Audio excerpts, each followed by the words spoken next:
The morning sun on Meridian Prime cast a soft golden glow across the crystal towers of the Galactic Xenobiology Academy. Jake Morrison stood at his dorm window, coffee mug in hand, watching alien students of every imaginable shape and size make their way across the campus gardens.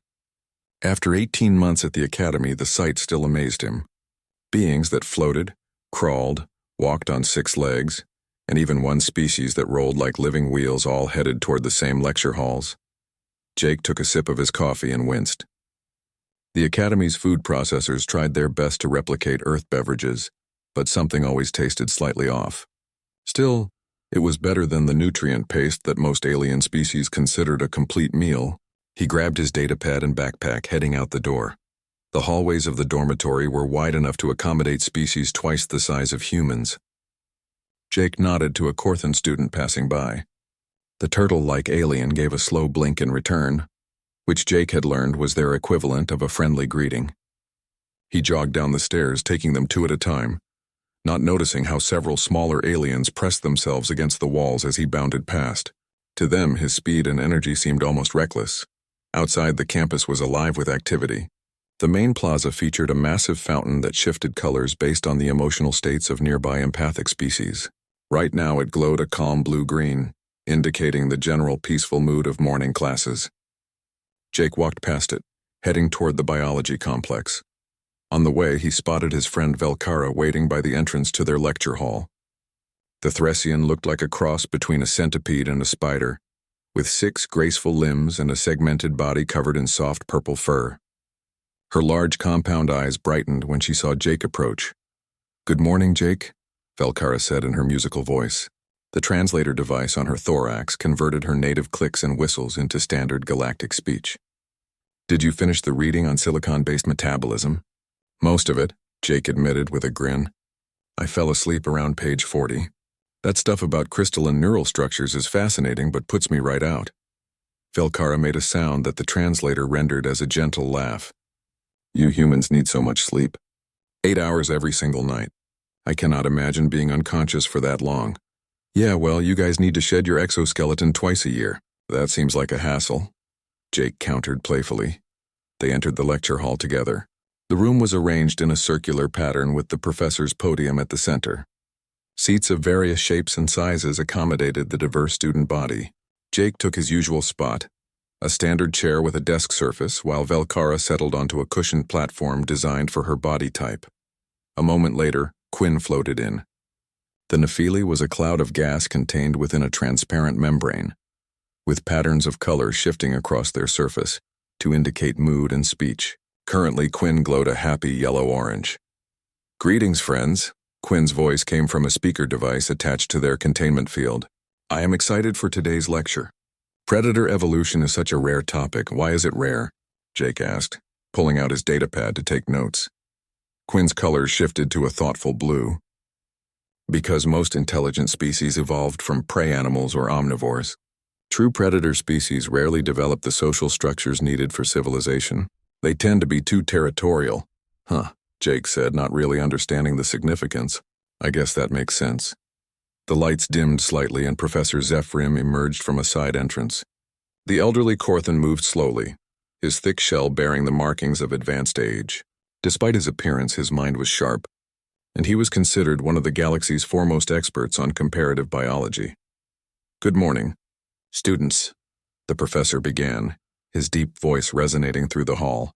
"Today we will discuss predator evolution, specifically the traits that develop in apex predators and why such species rarely achieve spacefaring status." The professor activated a holographic display showing various creatures from different worlds. Jake recognized none of them, but they all shared certain features. Forward-facing eyes, sharp teeth or claws, muscular builds designed for power and speed. Apex predators, Professor Zephyrim continued, are defined as species with no natural predators of their own. They sit at the top of their food chain.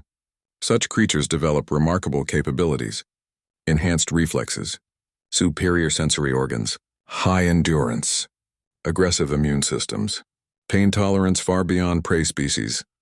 Jake listened with interest, watching the holograms of alien predators hunt and fight. They were impressive, but somehow they didn't seem that scary to him. Maybe it was just the way they were presented. as academic subjects rather than real threats. However, the professor said, these very traits that make apex predators successful also prevent them from developing complex civilizations. They are too aggressive, too territorial. They lack the cooperation needed for society. He paused, then added almost as an afterthought, with one notable exception, of course. Humans are the only known species to have evolved from apex predator lineage and achieved spaceflight. Several students turned to look at Jake. He felt his face grow warm with embarrassment. Come on, he said with a laugh. I'm not a predator. I'm a college student who barely passed his physical fitness requirements. Velkara reached out with one delicate limb and touched his arm gently. The professor means your species as a whole, Jake, not you personally. Right, Jake muttered, still feeling awkward. He didn't think of himself as a predator. Sure, humans ate meat, but they also ate vegetables and grains. That made them omnivores, didn't it? He made a mental note to ask the professor about that later. The lecture continued, diving deep into the biology of hunting adaptations. Professor Zephyrim explained how forward-facing eyes provided depth perception for tracking prey. How certain species developed the ability to pursue prey over long distances. How some predators could survive injuries that would kill other creatures, allowing them to continue hunting even when wounded. Jake took notes, but his mind wandered occasionally. He thought about his family back on Earth, his mom who worked as a nurse, his dad who taught high school history, his little sister Katie who was obsessed with their German shepherd Bruno. They were all just normal people living normal lives. Nothing predatory about them. When the lecture ended, students began filing out of the hall. Jake packed up his datapad and stood, stretching his back. The academy chairs were comfortable enough, but sitting for 2 hours always made him stiff. Want to grab lunch? He asked Velkara and Quinn. I need to return to my habitat for feeding, Quinn said apologetically, their colors shifting to an orange-pink that indicated regret. But perhaps dinner later? Sounds good, Jake agreed. He turned to Velkara. How about you? The Threscian's antennae twitched in what Jake had learned was her version of a smile. Yes, I would enjoy that. The cafeteria has fresh fungal growths today. They are quite delicious. Jake managed not to make a face. Fungal growths were apparently a delicacy for several species, but they looked and smelled like moldy bread to him. Still, the cafeteria always had a selection of foods suitable for human consumption. The academy was good about accommodating everyone's dietary needs.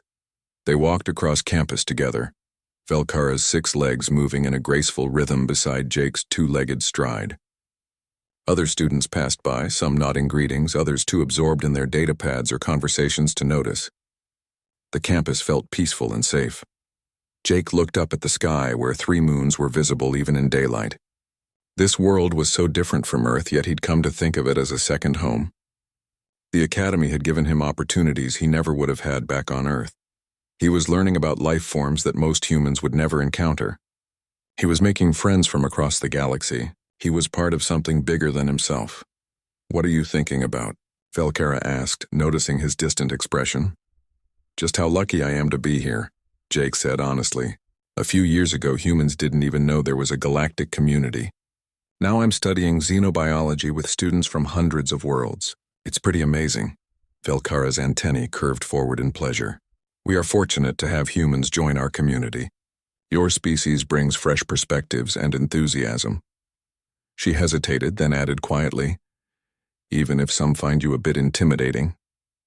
Intimidating? Me? Jake laughed. I'm one of the smallest people in my family.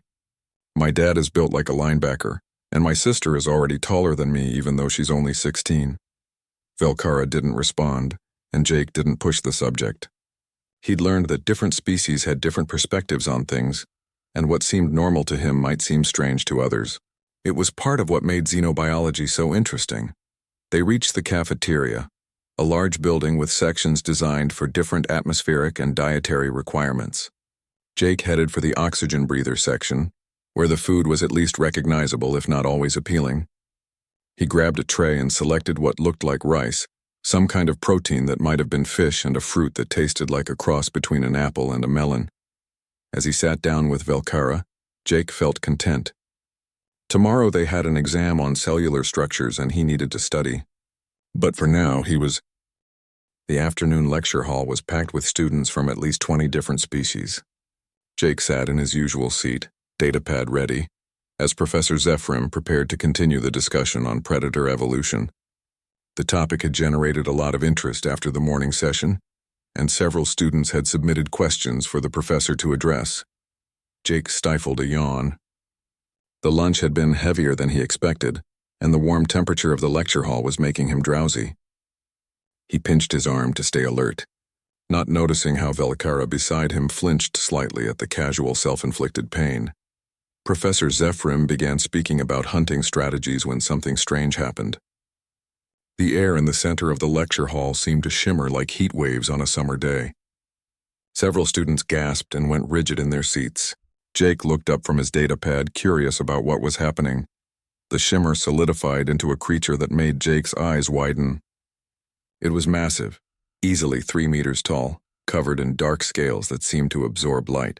The creature had 4 arms, each ending in claws that looked sharp enough to cut through metal. Its head was elongated, with multiple eyes arranged in a pattern that probably gave it incredible vision. The tail that swayed behind it had bony protrusions along its length. A Krellin assassin. Jake had read about them in his xenobiology texts. They were supposed to be the most dangerous predators in the known galaxy. Creatures that hunted for sport and profit. What was one doing in a classroom? The creature released something into the air. Jake could smell it. A strange musky scent that reminded him of reptile houses at the zoo. Around him, every single alien student and the professor went completely still. Their eyes were wide with terror, but they couldn't move. Even Quinn, who was just a gas cloud, seemed frozen in place, their colors locked in a pale, frightened white. Jake looked around, confused. Why was everyone so still? Then he realized the creature was looking directly at him. All of its eyes focused on him with an intensity that should have been frightening. Instead, Jake found himself laughing. He couldn't help it. The creature looked like someone had taken a Komodo dragon, mixed it with his cousin Lisa's Halloween costume from last year, and scaled it up to ridiculous proportions. The multiple eyes were kind of creepy, sure, but also sort of funny in a weird way. "Dude," Jake said, still chuckling, "you look like you're trying way too hard to be scary. What's with all the arms? Couldn't decide which look to go with?" The Krellin's head tilted in what might have been confusion. Its jaw opened, revealing rows of needle-sharp teeth. "Human," it hissed in a voice that sounded like wind through a graveyard. "You have been marked for termination. Your species is too dangerous to be permitted into galactic society." Jake blinked. "Termination? That's a bit dramatic, don't you think?" He glanced at his datapad. "Also, can this wait? The professor was just getting to the good part about persistence hunting, and I really need this for my exam." The assassin made a sound that might have been a growl of frustration. In 500 successful contracts, no target had ever responded this way. They were supposed to be paralyzed by the pheromone, frozen in terror. This human was not only unaffected, but seemed amused. "You will die now," the Krellin announced, and lunged forward with speed that should have been impossible to dodge. Jake moved without thinking. His body reacted on instinct, leaning back and to the side. The claws passed through the space where his head had been a split second earlier. Jake felt the wind from the strike and realized this was serious. The creature actually wanted to kill him. "Okay, wow," Jake said, his heart rate jumping. Adrenaline flooded his system. "You're actually trying to murder me in class. That's new." The Krellin attacked again, all 4 arms striking in a pattern that should have been overwhelming. Jake rolled backward over his chair, putting the furniture between himself and the assassin. He'd done some martial arts back in high school, mostly for fun and fitness. His instructor had always said he had good reflexes. Apparently that was coming in handy now. The assassin's claws tore through the chair like it was paper. Pieces of metal and plastic scattered across the floor. Jake grabbed his desk and lifted it up as a shield. The desk was solid, designed to support the weight of various species and their equipment. It was heavy enough that most students needed assistance moving them. Jake held it one-handed, using it to block the next series of strikes. Each impact sent vibrations up his arm, but he held firm. His other hand reached for anything he could use as a weapon. His fingers closed around his datapad. Not ideal, but better than nothing. The Krellin circled him, moving with a predator's grace. Its multiple eyes tracked every movement Jake made. "You are faster than anticipated," it hissed. "But you cannot escape. Your species' reputation is exaggerated." "Reputation?" Jake asked, keeping the desk between them. He was breathing hard now, his heart pounding. His mind was racing, trying to figure out how to survive this. The door was too far away. Security would take minutes to arrive. He was on his own. I don't have a reputation. I'm just a student. The assassin struck with all forearms at once, a move designed to overwhelm any defense. Jake dropped low, letting the desk take most of the impact while he scrambled to the side. One set of claws caught his shoulder, tearing through his shirt and cutting into skin. Jake hissed in pain but kept moving. Blood ran down his arm. Jake looked at it with mild annoyance. The cut hurt, but not as much as he expected. He pulled off his torn shirt and wrapped it around the wound, tying it tight with one hand and his teeth. The bleeding slowed. Good enough for now? The Krellin paused, watching this. Something was wrong. The claws were coated in toxin that should have paralyzed the human within seconds. Even if the pheromone didn't work, the venom was foolproof. Yet the human kept moving, kept fighting, barely slowed by an injury that should have crippled him.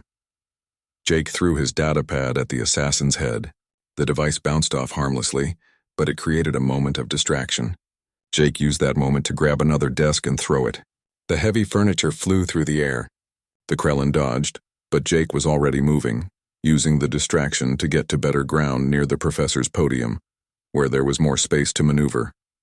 The assassin followed, faster now, angry. It had never taken this long to complete a contract. This should have been simple. Mark the target, release the pheromone, eliminate the paralyzed prey, disappear. Instead, it was engaged in actual combat with a creature that should have been easy prey. They fought across the lecture hall. Jake dodged and blocked, using furniture as weapons and shields. He was getting tired, but he kept going. His lungs burned, his muscles ached, but his body kept producing the adrenaline he needed to stay fast and alert. The Krellin was tiring too. This was wrong. Krellins could fight at peak performance for hours, but this battle had only lasted minutes, and already the assassin could feel fatigue setting in. The human's endurance was impossible. Nothing should be able to maintain this level of activity. Jake saw the creature slow slightly. He took a chance and rushed forward, getting inside its reach. One of its claws cut across his ribs, but Jake ignored the pain and grabbed one of the creature's arms with both hands.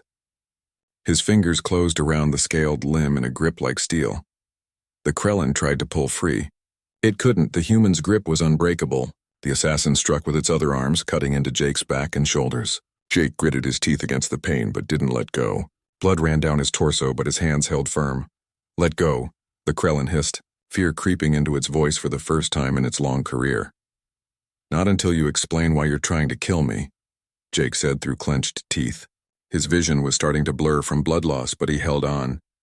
I haven't done anything to you. The assassin's camouflage flickered, its natural defense mechanism failing under extreme stress. Its multiple eyes widened as realization struck. This was a Deathworlder, a true apex predator. The reports had been accurate after all. Humans were dangerous beyond measure. What are you? The Krellin whispered. Jake blinked, confused by the question. I'm Jake Morrison, second-year xenobiology student. I'm from Earth. My favorite food is pizza. I like hiking and old movies. What kind of question is that? The sound of armored footsteps echoed in the hallway. Security was finally arriving. The Krellin's body went limp in Jake's grasp. I surrender, it said quietly. I cannot complete this contract. I will not complete this contract. Jake released the creature's arm and stumbled backward. Now that the adrenaline was fading, he could feel all his injuries at once. His shoulder, his ribs, his back all burned with pain. The room spun slightly. Security burst through the doors, a squad of Korthan guards in powered armor with weapons raised. They stopped, staring at the scene. The legendary Krellin assassin stood with all forearms raised in surrender. The human student sat on the edge of the professor's podium, bleeding from multiple wounds, asking if anyone knew where the infirmary was. Around them, the paralyzed students began to move again as the pheromone finally wore off. Belcara made a sound of distress when she saw Jake's injuries. Quinn's colors flashed through patterns of shock and concern. Professor Zephyrim stared at Jake with an expression that might have been fear or awe or both. Jake woke up in the Academy's medical center with a headache and the strange sensation of something moving under his skin. He opened his eyes to find himself in a private room, lying on a bed that adjusted itself to his body shape. His wounds were covered in transparent bandages that glowed faintly blue. A medical drone hovered nearby, its sensors scanning him constantly. When it detected he was awake, it made a cheerful beeping sound. A moment later, a Corthan doctor entered the room. The doctor's shell was marked with the blue stripes that indicated medical training. Mr. Morrison, the doctor said, his voice warm but clearly amazed. You are awake. Remarkable, simply remarkable. How long was I out? Jake asked, his throat dry. 4 hours. Your wounds were extensive.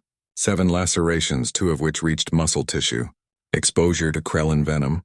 Blood loss of approximately 15% of your total volume. The doctor paused. Any other species would have remained unconscious for days if they survived at all. You appear to be ready for lunch. Jake sat up slowly. His body ached, but it was a dull ache like after a hard workout. Nothing felt broken or seriously damaged. I am pretty hungry, actually. Is there food? The doctor made a sound that might have been a laugh. Of course. I will have something brought. Your friends have been waiting outside. Shall I allow them in? Please, Jake said. A minute later, Velkara and Quinn entered the room. Velkara's usual grace was replaced by nervous energy. Her 6 legs moved in agitated patterns. Quinn's colors were a worried gray-blue. Jake, Velkara said softly, we thought you might die. The amount of blood, the wounds. We were so frightened. I'm okay, Jake assured her. Little banged up, but I'll heal. The doctor says I'm fine. Quinn floated closer, their colors shifting to orange with curiosity. Jake, what you did was impossible. The Krellin are the galaxy's most feared assassins. No one fights them. No one survives them. But you laughed at it and then fought it and won. I didn't win, Jake protested. I just held on until security showed up. It was luck, mostly. Velkara's antennae drooped. Jake, you do not understand. We were all paralyzed. The pheromone the Krellin released should have frozen you too, but you were not affected at all. How is that possible? Jake shrugged. I don't know. It smelled weird like the reptile house at the zoo, but it didn't do anything to me. Maybe human biology is just different. Before anyone could respond, Professor Zephyrim entered the room. The elderly Corthan moved slowly, his eyes fixed on Jake with an intensity that made the young human uncomfortable. Mr. Morrison, the professor said formally, may I speak with you privately? Velkara and Quinn exchanged looks, then quietly left the room. Jake watched them go, then turned to the professor. Is this about the assassin? Because I really don't know why it attacked me. It attacked you because it was hired to do so, Professor Zephyrim said, settling his heavy body onto a reinforced chair, by a group that believes humans are too dangerous to be part of galactic society. After reviewing footage of the incident, I find myself understanding their fear, even if I do not agree with their methods. Jake felt a chill run down his spine. Professor, I'm not dangerous. I'm just a student. Allow me to show you something, the professor said. He activated a holographic display that appeared in the air between them. An image of Earth appeared, rotating slowly. This is your homeworld, a Class 12 Deathworld. Do you know what that means? I've heard the term, but not really, Jake admitted. It means your planet is one of the most hostile environments known to support intelligent life. Let me provide context. The professor changed the display to show a list of statistics. Earth's gravity is 1.8 times standard galactic average. Most spacefaring species evolved on worlds with gravity closer to 0.7 standard. Jake looked at the numbers, not really understanding the significance. Okay. This means you have evolved under nearly twice the gravitational pressure that shaped most other species. Your bones are denser. Your muscles are stronger. Your heart pumps harder, every moment of every day. You are exercising in what would be considered extreme conditions for most galactic citizens. The professor continued, bringing up more data. Earth's atmospheric oxygen content is 21%. Most worlds average 12 to 15%. This higher oxygen content supports faster metabolism and greater endurance. It also means your planet is prone to fires. You live on a world that routinely burns itself. Jake thought about wildfires back home. They were dangerous, sure, but manageable. He'd never thought of them as something unusual. Let us discuss your predators, Professor Zephyrim said, pulling up images. Jake recognized some of them. Lions, tigers, bears, crocodiles, sharks.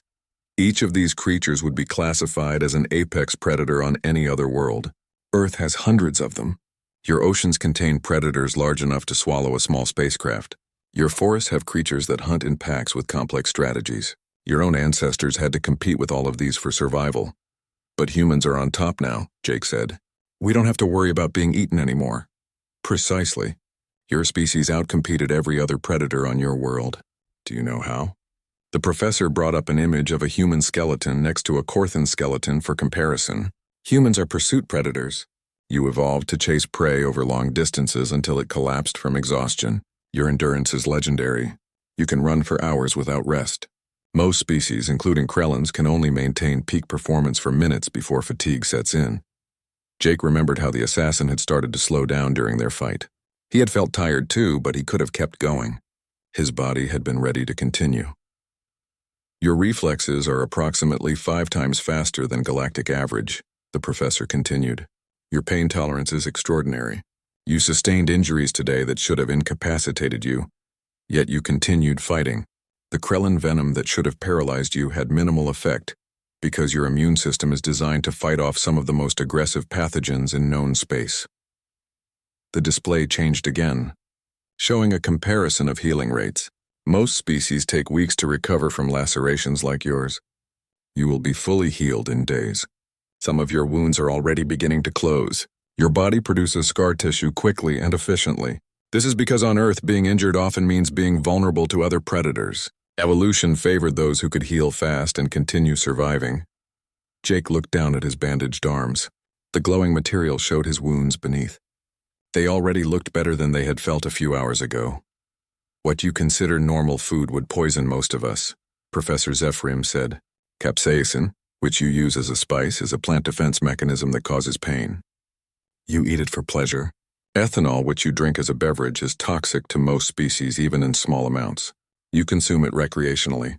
Caffeine, another toxin, you ingest daily to maintain alertness. Jake thought about his morning coffee and suddenly understood why it never tasted quite right when made by alien food processors. They were probably trying to remove the toxins. You domesticated wolves, the professor said, bringing up an image of a dog. Jake was startled to see it was a picture of a German shepherd, almost identical to his family's dog Bruno. You took one of your world's pack predators and turned them into companions. Most species cannot even conceive of such a thing. The idea of living with a predator is terrifying. Bruno is not scary, Jake protested. He's sweet. He plays fetch and sleeps on my sister's bed. That creature weighs more than most sentient species and has jaws strong enough to crush bone. Your sister is 16 years old and she sleeps next to it. Do you see now why other species find humans intimidating? Jake was quiet for a long moment, processing everything. His whole life, everything he'd considered normal, was actually extraordinary by galactic standards. The camping trips with his dad, the swimming in the ocean, the spicy food his mom cooked, playing rough with Bruno. All of it was evidence of how much his species had adapted to survive on a world that would kill most other intelligent life. So what does this mean? Jake asked finally.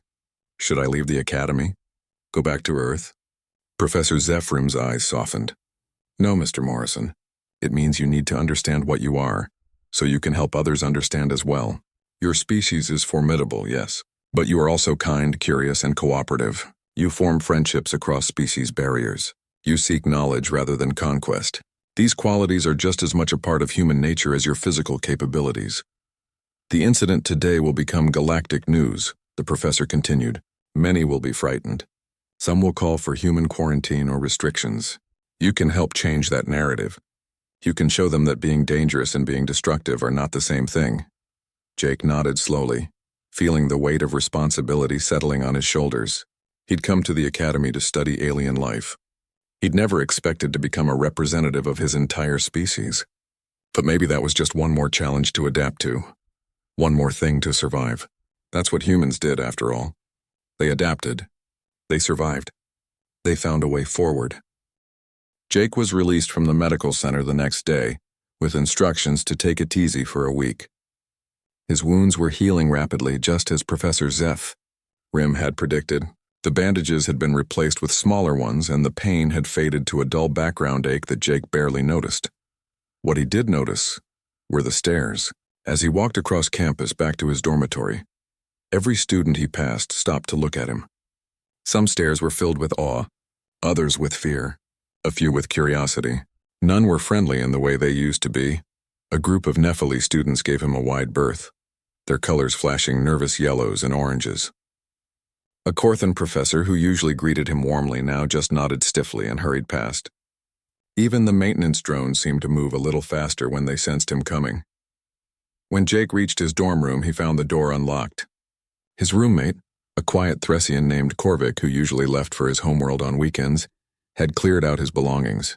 A note on Jake's desk explained that Korvik's family wanted him transferred to a different housing assignment. No explanation was given, but none was needed. Jake sat on his bed and pulled out his datapad. The Galactic News Network was filled with stories about the incident. Video footage from the lecture hall security camera had been leaked. Jake watched himself fight the Krellin assassin, seeing it from an outside perspective for the first time. He looked dangerous. The way he moved, the way he fought, the way he held on to the assassin. Saw him with a grip that wouldn't break even as claws tore into his flesh. He barely recognized himself. The commentary beneath the video was worse. Some called him a hero. Others called him a threat. Many questioned whether humans should be allowed at the academy at all. A message notification appeared on his screen. It was from his mother back on Earth. Jake opened it with trembling fingers. "Jake, sweetie, we saw the news. Are you okay? Your father and I are worried sick. Katie cried when she saw you bleeding. Please call us as soon as you can. We love you, Mom." Jake recorded a response, trying to sound cheerful and unconcerned. He told his family he was fine, that the wounds were healing, that everything would go back to normal soon. He didn't mention Korvik moving out or the fearful stares. He didn't want them to worry more than they already were. After sending the message, Jake lay back on his bed and stared at the ceiling. The room felt empty without Korvik's presence. The Thessian had been a quiet companion, but a companion nonetheless. They studied together sometimes, shared late-night snacks, and exchanged stories about their homeworlds. Now Jake was alone. A knock on the door interrupted his thoughts. Jake got up and opened it to find Vel, Kara, and Quinn waiting outside. His heart lifted at the sight of his friends. "We heard about Korvik." "Vel," Kara said softly. "We wanted to check on you." "I am okay," Jake said, stepping aside to let them in. That's not his fault. His family was probably scared. Quinn floated into the room, their colors a sympathetic blue. "Many students are scared, Jake. The footage of your fight has spread across the entire galactic network. Everyone is talking about humans now. Some of the discussion is positive, but much of it is fearful. I didn't ask for any of this," Jake said, frustration creeping into his voice. "I was just defending myself." "What was I supposed to do, let that thing kill me?" "Of course not." "Vel," Kara said quickly. "You did nothing wrong, Jake, but you must understand. Most species have never seen combat like that. We have security forces and military personnel, but civilian life is peaceful. Seeing someone fight with such intensity, such capability is shocking." Jake slumped into his desk chair. "So what happens now? Do I just accept that everyone is going to be afraid of me? Do I quit and go home?" "No," Quinn said firmly, their colors brightening to an orange gold that indicated determination. "You fight in a different way. You show them who you really are. The Jake we know is kind and funny and curious. That Jake is just as real as the one in the video." "Vel," Kara reached out and gently touched Jake's hand with one delicate limb. "We are still your friends, Jake. We were frightened when we saw you fight, yes, but remember all the times you helped us with homework. All the times you made us laugh, all the times you showed us kindness. Those memories matter more than one violent encounter." Jake felt his eyes sting with unexpected emotion. He hadn't realized how much he needed to hear that. "Thank you," he said quietly. "Both of you. I don't know what I do without you." Over the next few days, Jake tried to return to his normal routine. He attended classes, though the lecture halls felt different now. Students gave him space, creating an invisible barrier around him wherever he went. Professors called on him less frequently. Even the cafeteria workers seemed nervous when serving him his meals. But slowly things began to change. A Korthan student named Thor approached him one day in the library. The young turtle-like alien was studying military history and had questions about human combat techniques. Jake answered honestly, explaining that he wasn't a fighter, just someone who had martial arts training for fitness and fun. Thor listened intently, then asked if Jake would be willing to demonstrate some basic movements. They went to an empty practice room and Jake showed the Korthan some simple defensive positions. Other students gathered to watch. What started as a demonstration turned into an impromptu discussion about different species, natural abilities, and how to work with rather than against one's eye. Physiology word spread. More students approached Jake with questions. Not everyone and some were still clearly afraid, but enough that Jake began to feel less isolated. He started holding informal sessions where he talked about Earth, about human culture, about the ways humans had learned to survive on a world that constantly challenged them. One evening, Jake received a message from Academy Security. They wanted him to visit the detention center where the Krellin assassin was being held. The request surprised him, but his curiosity won over his apprehension. Under guard escort, Jake made his way to the facility. The assassin was kept in a high-security cell with multiple force fields. When Jake entered the visiting area, the Krellin was sitting on a bench designed for its unusual body structure. Its scales looked duller than before, and its multiple eyes tracked Jake. This approach with what might have been resignation. "You came," the assassin said, its voice still that eerie hiss but lacking the menace from before. "I did not expect that." "They said you asked for me," Jake replied, staying on his side of the force field. "Why?" "To apologize," the Krellin said. "I am Shektar. I have been an assassin for 300 years. I have completed contracts on hundreds of worlds. I have never failed before you. I have never felt fear before you." Jake didn't know what to say to that. He pulled up a chair and sat down. "I wasn't trying to scare you. I was just trying not to die. I know that now." Shektar said. "I have had much time to think. The beings who hired me said humans were dangerous, that they would destroy galactic peace. But you did not kill me when you had the chance. You asked questions. You tried to understand. That is not the action of a destroyer. My species isn't perfect," Jake admitted. "We've done terrible things to each other throughout our history. We've fought wars, hurt our planet, made awful mistakes. But we also learned from those mistakes. We built societies based on cooperation and law. We explore space to learn, not to conquer." Shektar's head tilted. "Your species confuses me. You have the capacity for great violence, yet you choose peace. You could dominate through fear, yet you seek friendship. You are apex predators who have transcended your nature. Maybe we haven't transcended it," Jake said thoughtfully. "Maybe we just found better prey than each other. We hunt knowledge now. We chase understanding across the stars. We pursue connections with species who are nothing like us. That takes all the determination and endurance we evolved for survival. But we use it for something constructive." The Krellin was quiet for a long moment. "You make me reconsider my understanding of strength," it finally said. "I thought strength was only physical, the ability to hunt, to kill, to survive through force. But perhaps there is strength in choosing not to use that force. Perhaps the strongest hunters are those who can choose to stop hunting." Jake smiled. "Now you're starting to sound like my philosophy professor back on Earth." They talked for another hour. Jake told Shektar about Earth, about its challenges and its beauty. The assassin told Jake about Krellin culture, about honor and contracts and the complicated codes that govern their society. It was strange having a friendly conversation with someone who had tried to kill him days before. But Jake found himself fascinated by the Krellin's perspective. When Jake finally left the detention center, he felt lighter somehow. If he could reach understanding with a trained assassin, maybe there was hope for broader acceptance. Maybe fear could be transformed into respect. Maybe being dangerous and being trustworthy weren't mutually exclusive.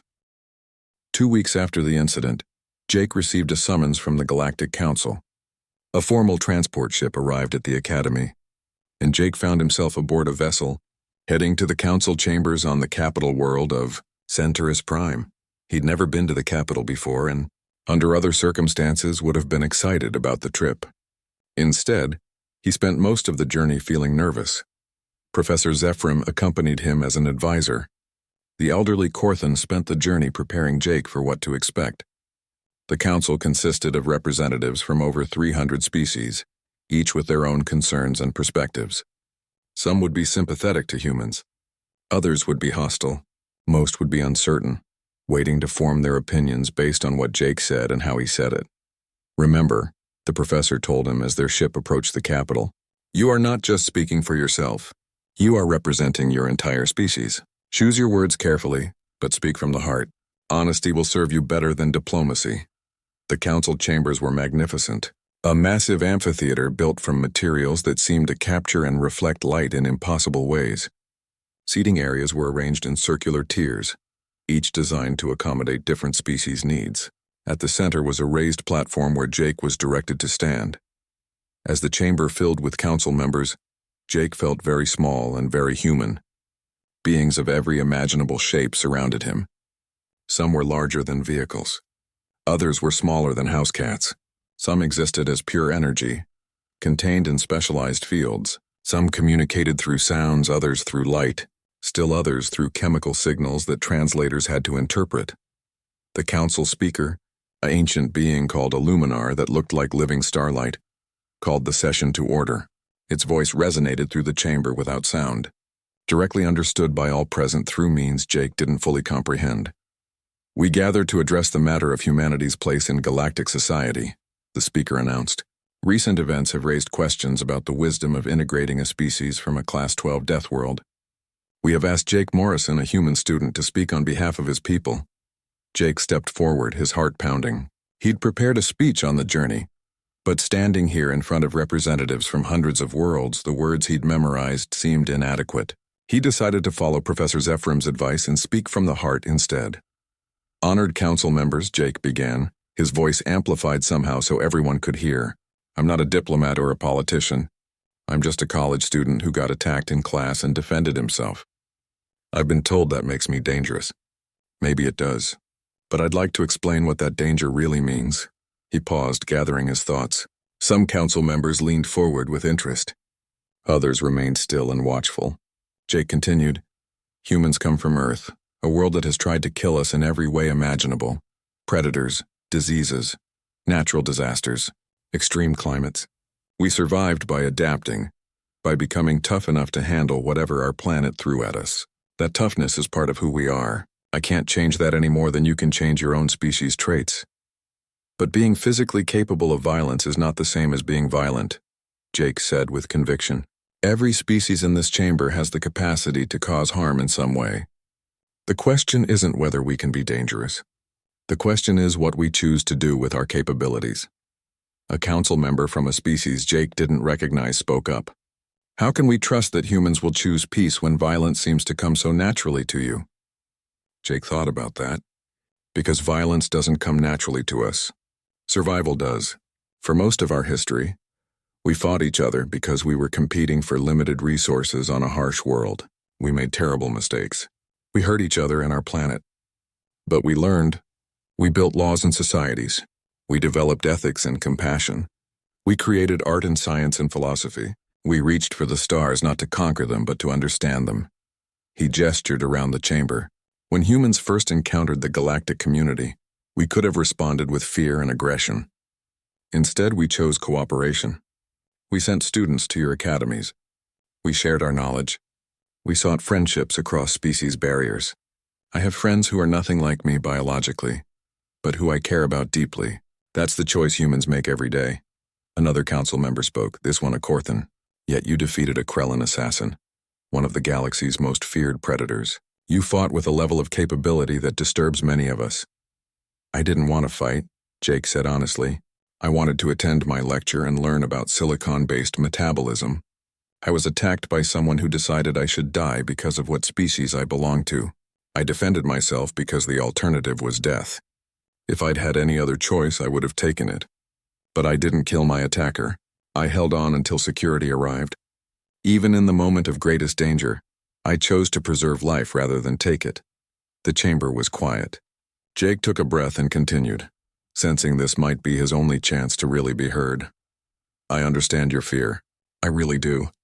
Humans are strong by your standards. We're fast and tough and we heal quickly. Our world made us that way. But those same qualities that make us physically formidable also made us adaptable, cooperative, and creative. We had to work together to survive on Earth.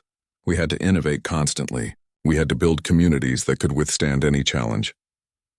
Those are the qualities we bring to the galactic community," Jake said. "Yes, we're from a death world. Yes, we're apex predators. But we're also the species that looked at a hostile universe and decided to find friends in it.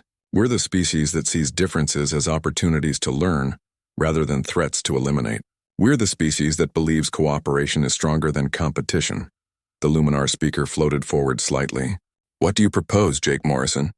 How should the council address the concerns about human integration? Jake hadn't expected to be asked for solutions. He thought quickly. Education. Not just for humans, but for everyone. Let humans teach about Earth and how we adapted to it.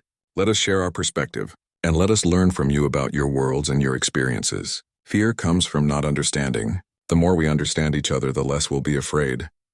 I propose a cultural exchange program, Jake continued, warming to the idea.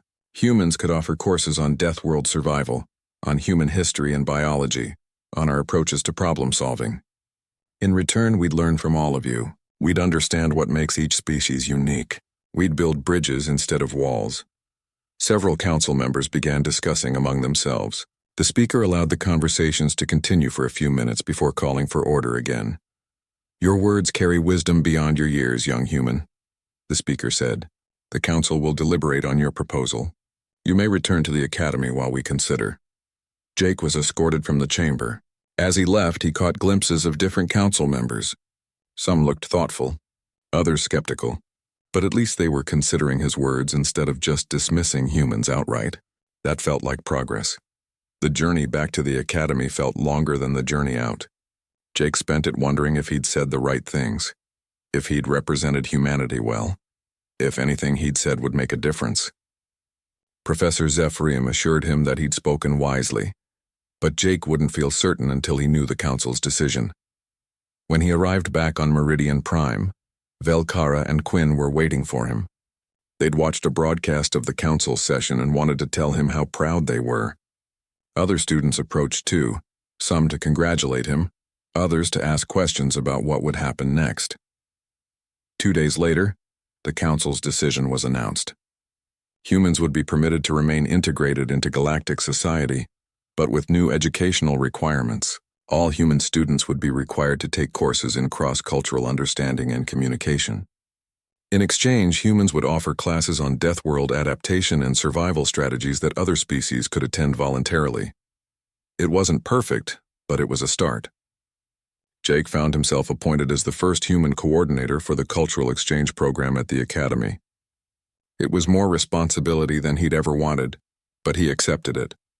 Someone had to build those bridges, and he'd apparently volunteered himself when he survived that assassin's attack. Over the following weeks, things slowly returned to a new kind of normal. Jake's classes now included sessions where he talked about Earth, answering questions from curious alien students who were starting to see humans as fascinating rather than frightening. He also organized events where different species could share their own cultures, creating opportunities for understanding. One afternoon, Jake was helping a group of students understand self-defense concepts adapted for different body types when he got a message from security. Shektar the Krellin assassin was being released. The charges had been modified due to circumstances, and Shektar would be deported back to their homeworld with restrictions on future contracts. Jake went to see the Krellin off. Shektar seemed different somehow, less threatening, more thoughtful. They exchanged a few words, Shektar thanking Jake for showing them a different perspective on strength. Jake,